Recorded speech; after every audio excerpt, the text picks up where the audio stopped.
Okay, praise the Lord. So this time, let's go to the Word of God. And we entitled our message today, What God is Looking from You. Ano bang hinahanap ng Diyos? Alam niyo ba kung anong hinahanap ng Diyos? Alam niyo ba na pagbalik ng Panginoon ay meron po siyang tinitingnan sa atin for us to be qualified, to be accepted. Actually, ngayon pa lang, accepted na tayo kasi nakita na niya yan. At gusto niya na manatili po sa atin yan. Okay? Alam niyo, sabi po dito sa Luke chapter 18 verse 8, din po sa huling bahagi, napakalinaw yung sinabi ni Lord. When the Son of Man comes, will He really find faith on the earth? Sa Tagalog, kung ako na anak ng tao ay bumalik na rito sa mundo, may makikita kaya akong mga taong sumasampalataya sa akin? Yan. Ako'y naniniwala na ang pananampalataya ang siyang nag-connect sa atin upang matanggap natin ang biyaya ng Diyos. Ang kaligtasan, ang katwiran, ang lahat ng kanyang pabor. Faith.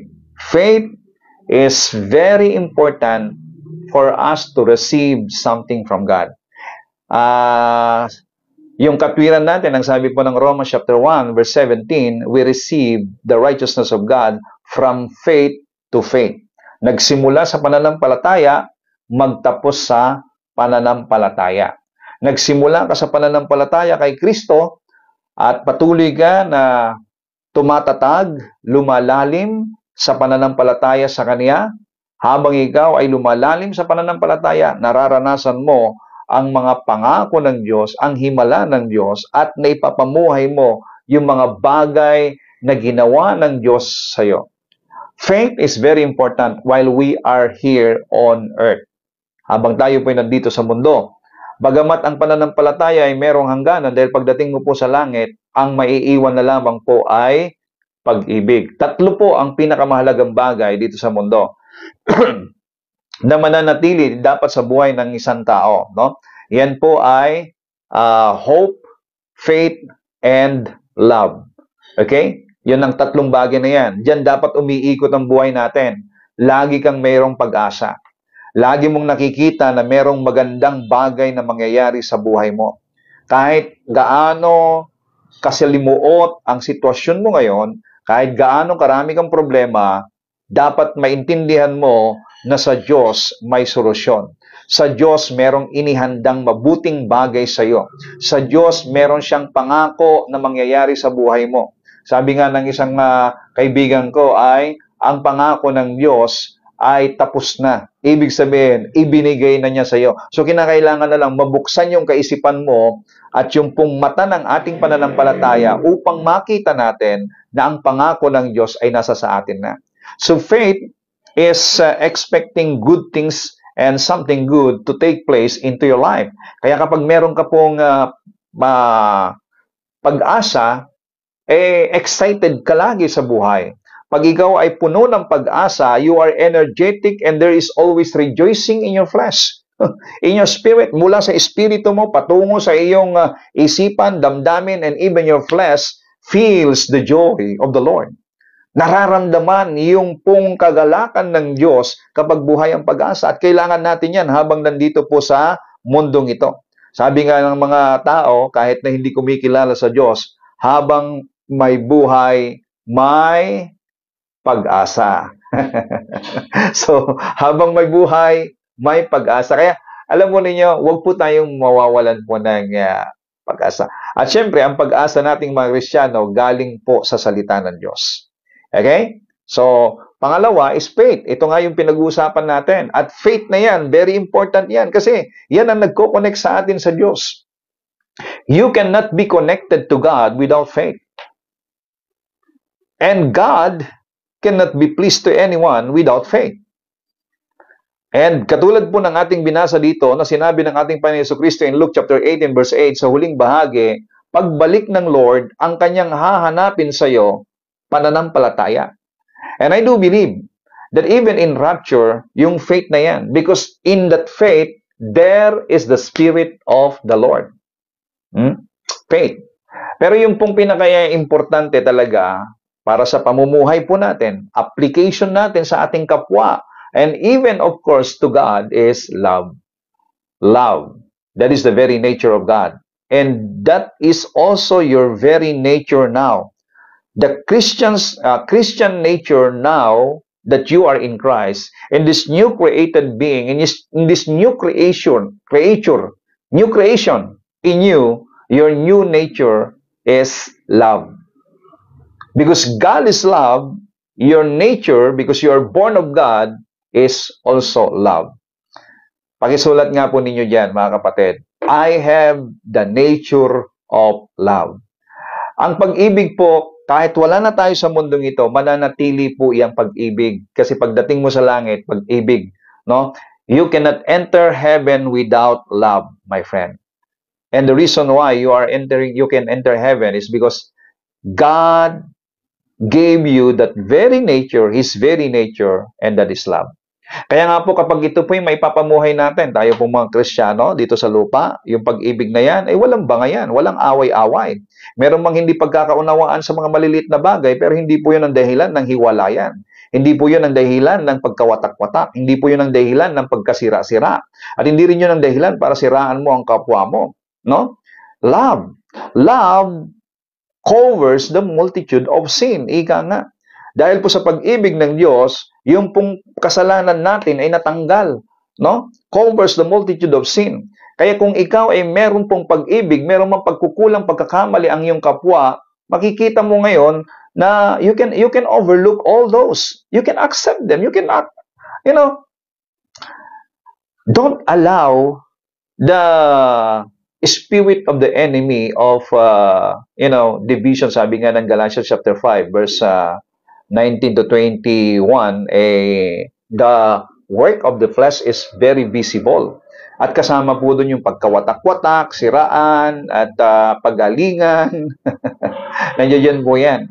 Now, kapag nagmamanifest yan, hindi po na imamanifest yung pong espiritu ng pag-ibig. At ang bunga po ng Espiritu Santo ay pag-ibig. At ang pag-ibig ay mananatili yan. Pagdating mo sa langit, di ba? Yan po ay mananatili. Hope, faith, will disappear kasi hindi mo na kinakailang umasa pag nandun ka na eh. Hindi mo rin kinakailang sumampalataya, nandun ka na. Kailangan mo na lang mabuhay sa pag-ibig. But now, let's talk about the faith. Yan ang hinihingi ng Diyos. Alam niyo ba, my stand about salvation is grace through faith. Tayo po'y naligtas sa pamamagitan po ng biyaya ng Diyos sa pananampalataya. Kailangan nating marinig yung mensahe ng biyaya. At ang biyayang yan ay walang iba kundi si Kristo. Christ is the message of grace. Pakisulat ninyo dyan para malinaw sa atin. Christ or Jesus Christ is the message of grace. And Jesus Christ is Himself grace. Siya po mismo ang biyaya ng Diyos sa atin. He is the unmerited, undeserved, unearned favor of God for us. Kaya sabi po sa Ephesians chapter 2, verse 8 and 9, by grace, you have been saved through faith. So, ang kaligtasan natin ay biyaya. Ngayon, kinakailangan para matanggap mo yung biyaya ng kaligtasan, biyaya ng pabor, biyaya ng karunungan, biyaya ng pagtanggap ng Diyos sa iyo, kailangan mo ng pananampalataya. So, paano ngayon dumarating ang pananampalataya according to Romans chapter 10, verse 17? That is by hearing and hearing. It is a continual hearing of the message about Christ. In other words, the message about grace, or the message about Jesus Christ, or the message of the gospel. Synonymous po yun. Ibig sabihin, iisa. Because ang gospel, si Jesus. Ang grace, si Jesus Christ. Ang message of the cross, si Jesus Christ pa rin. At ang go and preach the gospel, si Jesus po yun. So kinakailangan, si Jesus ang marinig natin sapagkat siya po ang biyaya ng Diyos na nagbibigay sa atin ng kaligtasan. At kapag ito po'y narinig natin tungkol sa kanyang ginawa doon sa cross, sa tanapos niyang gawa, yung pagkamatay po niya doon sa cross, lahat ng kanyang mga ginawa doon, ano ang benepisyo? Pag ito'y naintindihan mo, kapag narinig mo ito, dumarating sa iyo ang pananampalataya. So yung pananampalataya ng isang tao, ang subject noon, ang object noon, ang pinupuntirya noon, ang angkor ng iyong pananampalataya ay doon sa biyaya ng Diyos. So ang magko-connect ngayon ng biyaya ng Diyos sa atin ay yung pananampalataya. So faith is your response to the grace of God. And that faith comes from God because faith comes when you hear the message about Christ. Kaya napakahalaga po yung patuloy na pakikinig ngayon. Ito yung biyaya. Narinig mo ngayon. Nung narinig mo, nabuksan yung isipan mo, although you have the authority and the power to reject, but you also have the authority and the power to accept. It depends on you. Kaya nga po kinakailangan, ikaw ang magdesisyon. Tatanggapin mo ba? Pag tinanggap mo ito, darating sa iyo ang biyaya ng Diyos, may dalang pananampalataya. So yung pananampalataya na yan, yun po yung kapangyarihan. Yun po yung nag-connect sa atin. So nagtama ngayon. Nung nagtama ang biyaya at pananampalataya, pak! Ayun, you are saved. You are accepted. You become righteous. You are now pleasing in the sight of God. Kaya sabi po ng Hebrews chapter 11 verse 6, without faith, it is impossible to please God. Alam nyo, ang aking pong own version po dito is that without hearing the message of Christ and accepting the grace of God, the message of grace, kung hindi mo ito tatanggapin at hindi mo sasampalatayanan, hindi ka magiging kalugod-lugod sa Diyos. That is my interpretation about this verse in Hebrews 11:6. Without faith, it is impossible to please God. Alam niyo ba na sa pamamagitan ng pakikinig natin ng mensahe, ng biyaya, tumatatag, lumalakas yung pananampalataya natin. And while you are stronger and you are getting stronger into your faith, you are founded in, lumalalim ka sa iyong pananampalataya sa biyaya, ha? Hindi pananampalataya sa iyong sarili, hindi pananampalataya sa iba o sa magagawa ng iba, hindi pananampalataya doon po sa sistema ng mundo, kundi pananampalataya sa ginawa ng Panginoong Hesukristo. While you are hearing the message of grace, you are strengthened, going deeper, and founded in a strong foundation, at yan po ay nagbibigay kaluguran sa mata ng Diyos. And you know what? You have the power to manifest all the blessing that is included in this grace. Kasi dito po sa biyaya, kapag ito po'y nabuksan natin, it is a package deal. Everything that you need pertaining to life and godliness is already in this grace of God. Walang bagay na kailangan ng tao na hindi mo matatagpuan kay Kristo. Everything that you need is in Christ Jesus. Can you write it down? Everything that I need in this life is in Christ Jesus. Nandun po sa mensahe niya. Now, I want you to understand this. Faith to faith. We are made righteous, sabi ng Romans 1:17, because of faith. And faith, this righteousness comes from God. We receive it by faith to faith. Kinakailangan magtapos ka sa pananampalataya. So my stand on this is that pagbalik ng Panginoon, dapat mag-end up ka na mayroong pananampalataya. Magtapos ka. Kung hindi pa man darating ang Panginoon, at ikaw yung mag-i-exit sa mundong ito, sa huling hininga mo, nagtapos ka sa pananampalataya. At yan ang tinitingnan ni Lord sa atin. You begin in faith, then you end in faith. Hindi yung nagsimula ka sa pananampalataya, magtatapos ka sa gawa, magtatapos ka sa self-effort, magtatapos ka sa iyong sariling kalakasan, magtatapos ka sa ibang paniniwala. Pag ganon, sinabi po ni Pablo sa mga taga-Galatia, who bewitched you? Foolish Galatians. Sino ang kumulam sa inyo? Nagsimula kayo sa pananampalataya, magtatapos kayo sa laman?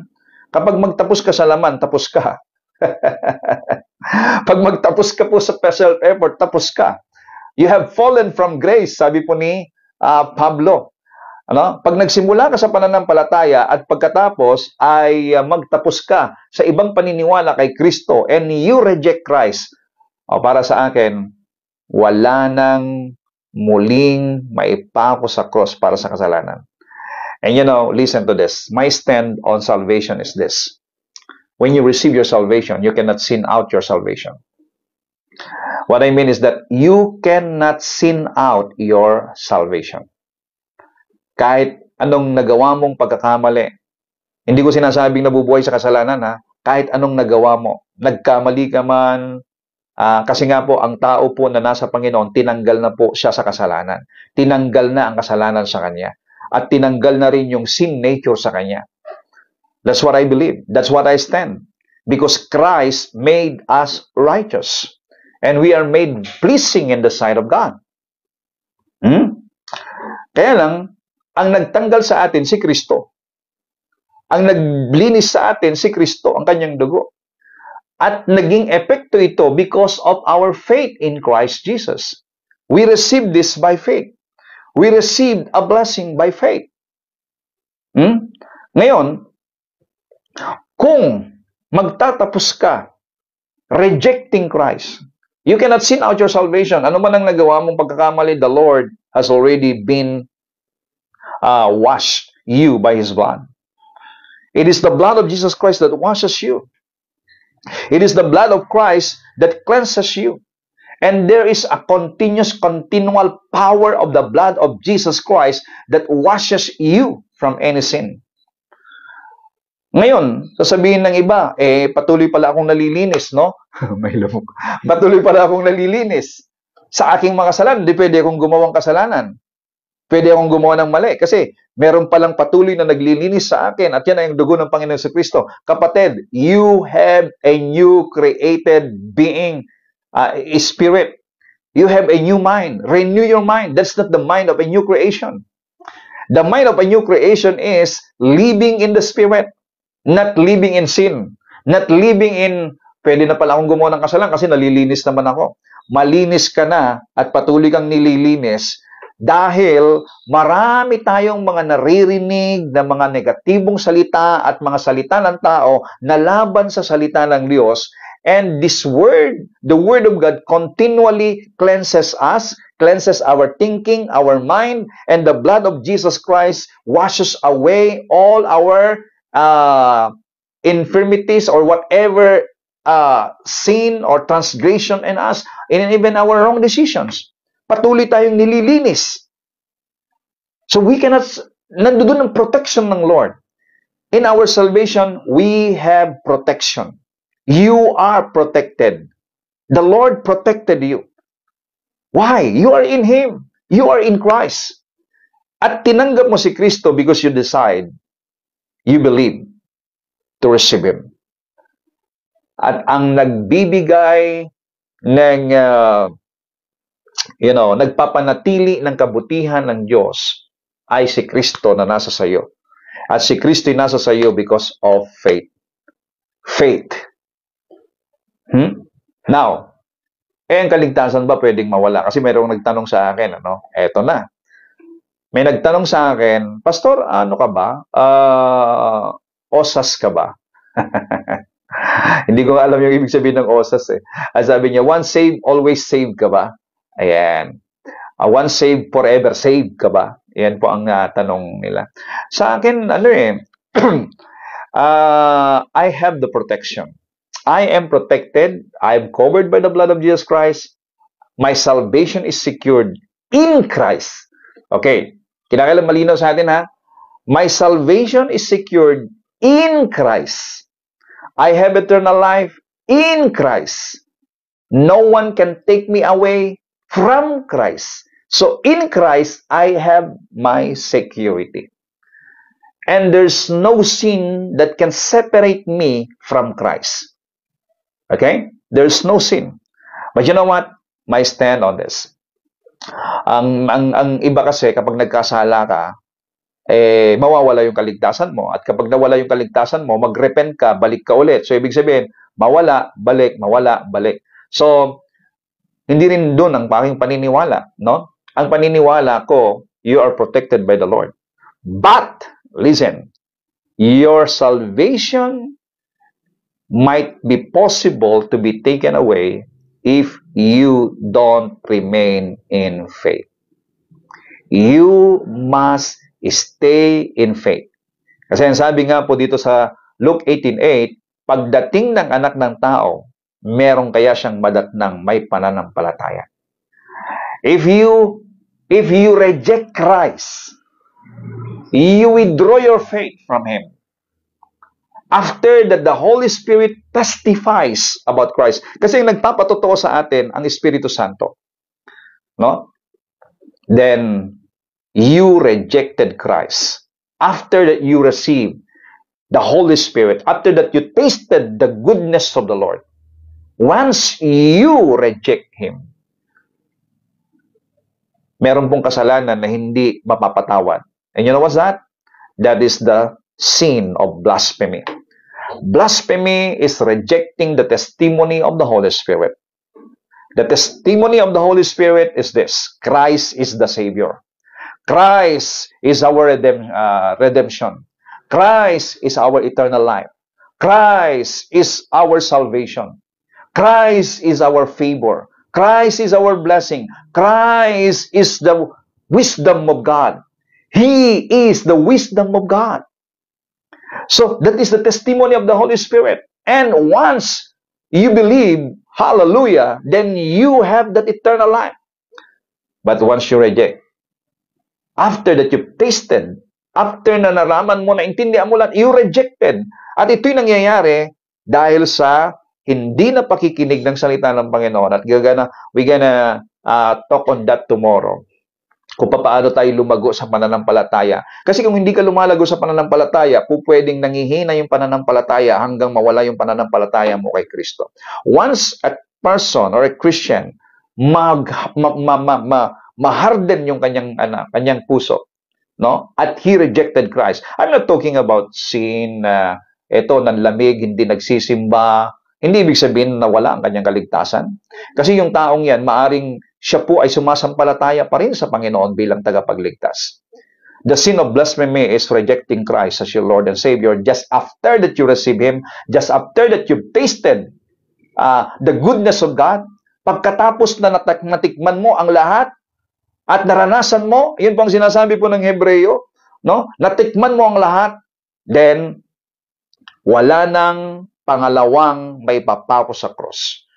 Once that you reject Christ. Kasi, ano pa ang security mo kung si Kristo tinanggal mo? Hindi mo nang sinampalatayanan. Ano pa ngayon ang buhay na walang hanggan mo kung si Kristo na siyang buhay na walang hanggan tinanggal mo? So, remain in faith. That is what God is looking from you, my friend. Faith. So, let your faith be strengthened by hearing and hearing.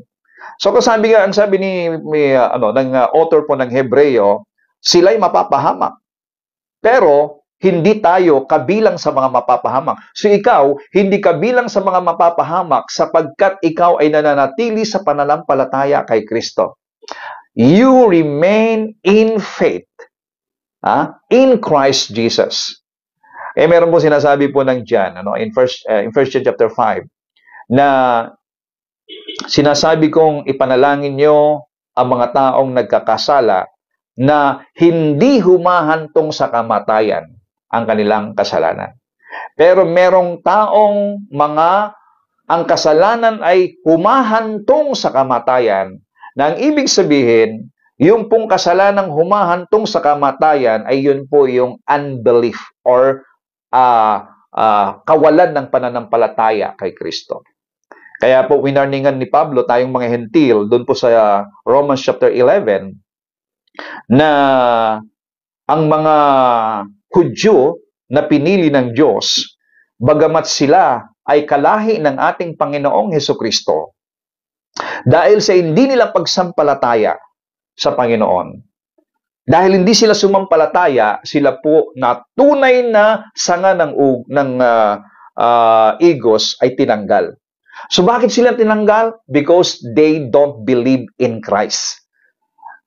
At tayo ng mga hentil, ibinilang na ligaw na sanga, ay iniugnay kay Kristo dahil sa ating pananampalataya. So, tingnan nyo ha, why we become a part of the fig tree, no? Yung pong naging bahagi tayo sa vine, because we believe in Christ. Yung pananampalataya natin kay Kristo ang siyang nag-ugnay sa atin kay Kristo. Kaya sabi niya, ngayon, na naiugnay kayo dahil sa pananampalataya ninyo, huwag kayong magmayabang. Ang ibig sabihin ng pagmamayabang ay eto, huwag niyong itaas ang iyong sarili na para bang kayo ang nagligtas ng inyong sarili, na kayo ay mas mataas sa iba, na ang kaligtasan ay parang galing sa inyo. You must remain in faith in Christ Jesus. So remain in faith in Christ Jesus. Or else, sabi ni Pablo, or else, kung hindi pinanghinayangan ng Diyos ang mga tunay na sanga, pinutol dahil hindi sila sumampalataya, kung kayo man ay magmamalaki, ibig sabihin, mawawala ang inyong pananampalataya kay Kristo. At hindi kayo manatili sa pananampalataya kay Kristo, kayo man ay hindi panghihinayangan. Puputulin din. So, sa akin, you cannot sin out your salvation. Maaring meron kang pagkakamali, pagkukulang, wrong decision na nagawa sa buhay. As long as you're a believer of Christ, you are secured. You are sealed by the Holy Spirit. But once you reject Christ, the testimony of the Holy Spirit that He is the Savior, after that you tasted every goodness of the Lord, then that is a blasphemy. At ang sabi ng Panginoon, blasphemy is a sin na walang kapatawaran magpakailanman. No, yun po ang sinasabi ng Panginoon. We're gonna talk on that more, no? Pagdating po. Kaya sabi ni Lord ganito, kahit anong ginawa nating kabutihan, kung hindi tayo sumasampalataya sa Panginoon, kung hindi siya ang buhay natin, walang kabuluhan. Gusto ko pong ipaliwanag before we close. Meron pong sinasabi po dun sa Matthew 7:21 na hindi lahat ng tumatawag sa akin, Panginoon, Panginoon, ay maliligtas. Ba? They call on the name Lord, Lord. Oh. So yung iba doon, ang paliwanag nila, kahit ikaw ay gumawa ng himala, kasi Lord, eto, gumawa kami ng himala sa pangalan mo. In the name, in His name pati At eto, gumawa kami ng kabutihan. They're gonna present all their good works to God. Na ang kanilang pag-akala, their good works, their miracles, their performing miracles is the qualification for them to enter heaven. Anong sabi ni Lord? Lumayo kayo sa akin, mga masasama. Hindi ko kayo kilala. Bakit sinabi ni Lord na hindi sila kilala? Samantalang tumatawag sila sa kanyang pangalan at sila din ay gumagamit ng pangalan ng Panginoon para magpalayas ng demonyo, magpagaling sa mga sakit at gumawa po ng kabutihan. You know what's the reason? It's not because they are not doing good in the sight of men, but because they reject Christ. Tumatawag nga sila sa pangalan ng Panginoon, hindi naman nila tinatanggap siya bilang Panginoon at tagapagligtas ng kanilang buhay. Diba? Samantalang sinabi ni Pablo in Romans chapter 10 sa mga taga-Romans, no? That everyone who calls on the name of the Lord shall be saved. So, sa mga hentil na tumatawag sa pangalan ng Panginoon because they believe with all of their heart and they confess it, because you believe in your heart and you confess in your mouth, then you are saved. Mga kapatid, may mga contradiction sa Bible. Minsan, nakala natin nagkakaroon ng contradiction, pero walang contradiction yon. Kasi Matthew 7:21 says, not everyone who calls unto me, Lord, Lord, shall be saved. Pero sabi po ni Pablo in Romans chapter 10, everyone who calls on the name of the Lord shall be saved. Nagkakakontra po ba yon? Hindi. Si Jesus, sinasabi po niya na yung mga tumatawag sa pangalan ng Panginoon, dapat tinanggap mo siya. Nandito ako. Tumatawag kayo sa pangalan ng Panginoon, pero nandito ako. You are rejecting me. Sabi ni Lord. You are calling the name of the Lord, and yet you are rejecting me. Lumayo kayo sa akin, hindi ko kayo kilala. Yan. At ang ipine-present ng mga tao dun sa Matthew 7:21 is their good works. Kapatid, you cannot present Your good works assure qualification to enter heaven. What God needs is faith. Pananampalataya ang hinihingi at tinahanap ng Diyos. Again, without faith, it is impossible to please God. And that faith is addressed to Jesus. That faith is anchored to Jesus. That faith is Jesus is the object. Okay? Kaya kinakailangan manatili ka sa pananampalataya kay Kristo. Without faith in Christ, you are perished. Without faith in Christ. Kaya, again, balik tayo sa sinasabi ni Lord, kung ako na anak ng tao ay bumalik na rito sa mundo, may makikita kaya akong mga taong sumasampalataya sa akin. Ano man po ang sitwasyon, kalagayan mo ngayon, ano man pagsubok na darating sa buhay mo, manatili ka sa pananampalataya kay Kristo. And faith is miraculous. Faith will provide all your needs. Faith will see the miracles and the blessing and the favor that God prepared for you. That is faith. If you stand on faith, glory to God, you are energetic. But if you withdraw your faith from Christ and you have faith on other belief, your faith ay napunta sa ibang belief, kapatid, the Holy Spirit will convict you. But when you say against the testimony of the Holy Spirit, when you speak against the testimony of the Holy Spirit, that He is the Savior, He is the eternal life, He is the redemption, He is your qualification, He is your righteousness, after that you receive and the testimony of the Holy Spirit at nireject mo ang mga to, kapatid, you are prone to blasphemy. You are prone to, you are in danger of blaspheming Christ. And when the blasphemy, when the Holy Spirit leaves you, no more, wala nang kapatawaran.